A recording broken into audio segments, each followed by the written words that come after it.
Hello, my name is Josue Gonzalez, and this is my critical assignment on a contemporary health issue. And I will be talking about nutrition and physical activity recommendations for pregnant women. So, when talking about the background and the scope of the issue, diet and exercise before and during pregnancy is extremely important and affects the development of the child as well as the health of the mother. This stage of life is important as it provides the building blocks for the prevention of disease in both the mother and the child. Another thing to note is that most women in the U.S. do not meet recommendations for healthy nutrition and weight before and during pregnancy. The fact that this is true is worrisome, but it gives us the opportunity to educate expectant families around me, including myself, as my wife and I try to have a baby this coming summer. Nutrition becomes more important than ever since you need more important nutrients than before you are pregnant. Women that are pregnant need a significant amount more of folic acid, iron, calcium, and vitamin D, and we'll go into more of that in this presentation. Here we talk about current statistics and changes in recent years when it comes to nutrition and physical activity for pregnant women. In 2017, the Healthy Start Young Family Network updated the recommendations on nutrition and pregnancy that first came out in 2012. So this organization, the Healthy Start Young Family Network, is a German-based network that serves as a resource for all professional groups that counsel women and couples wanting to have children, as well as couples and women that are already pregnant. Healthy Start provides information to professional groups such as gynecologists, midwives, pediatricians, and other health professionals. The information that they provide is both scientifically based and practical. So the recommendations that they included were reviewed and endorsed by boards of several respected associations, including the Professional Association of German Gynecologists, the German Association of Pediatricians, and the Professional Association of Midwives. Again, and these recommendations looked at addressing body weight before conception, weight gain in pregnancy, energy and nutritional requirements, protection against foodborne illnesses, oral and dental hygiene, and vaccination recommendations. There's a few things to talk about in this slide, but let's start with body weight before conception and weight gain in pregnancy. It is vital that before women get pregnant, they reach an optimal and normal body weight, and this varies from age to age. Appropriate weight gain in pregnancy is about 22 to 25 pounds for women of normal weight. And if a woman is overweight or obese, a lower weight gain in pregnancy is desirable. And in women that are underweight, it should be ensured that there is sufficient weight gain during pregnancy. Nutrition plays a vital role during the development period of an unborn child and is a determinant of lifetime risk of disease.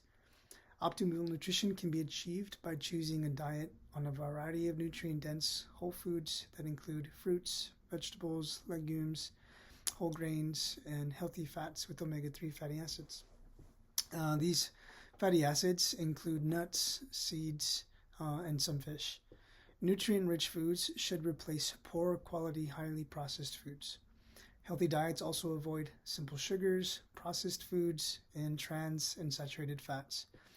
It is also important to note that diets that consistently and substantially restrict any macronutrient should be avoided during pregnancy. Some of these diets include ketogenic diets, which sometimes restrict or lack carbohydrates, and another type of diet is a paleo diet, which restricts dairy products. Special nutritional needs include folic acid, iron, calcium, and vitamin D, as mentioned previously. So folic acid is a B vitamin and helps prevent neural tube defects, which is really important. Iron is essential for a baby's growth and brain development. Calcium during pregnancy can reduce the risk of preeclampsia, which is a serious medical condition that causes sudden increase in blood pressure.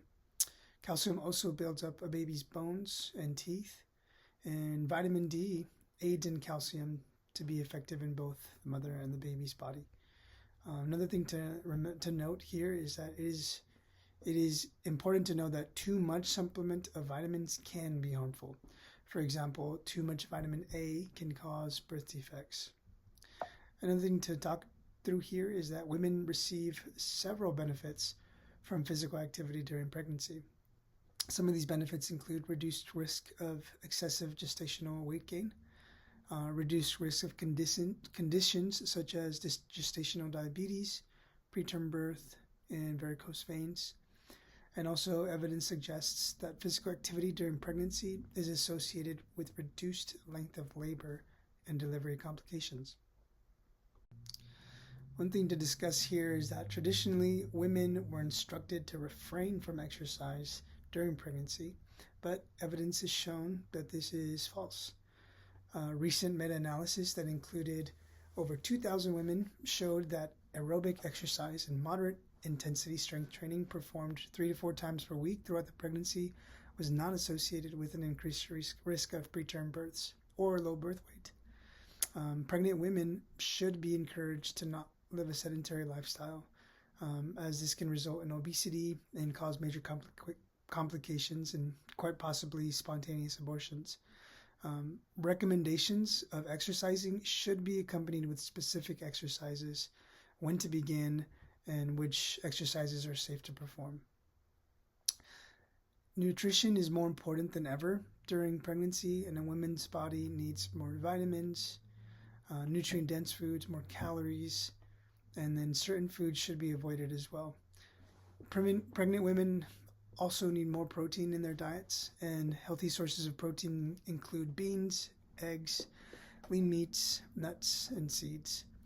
Getting enough fluids is also another special nutritional concern, as the body needs even more water to stay hydrated and support the baby growing inside the mother. Foods that should be avoided include alcohol, fish that may have high levels of mercury, excessive amounts of caffeine, and foods that are more likely to contain germs that could cause foodborne illnesses, including undercooked meat, refrigerated meat spreads, unwashed fruits or vegetables, and unpasteurized milks, juices, and soft cheeses. And thank you for listening to this lecture. Have a good day.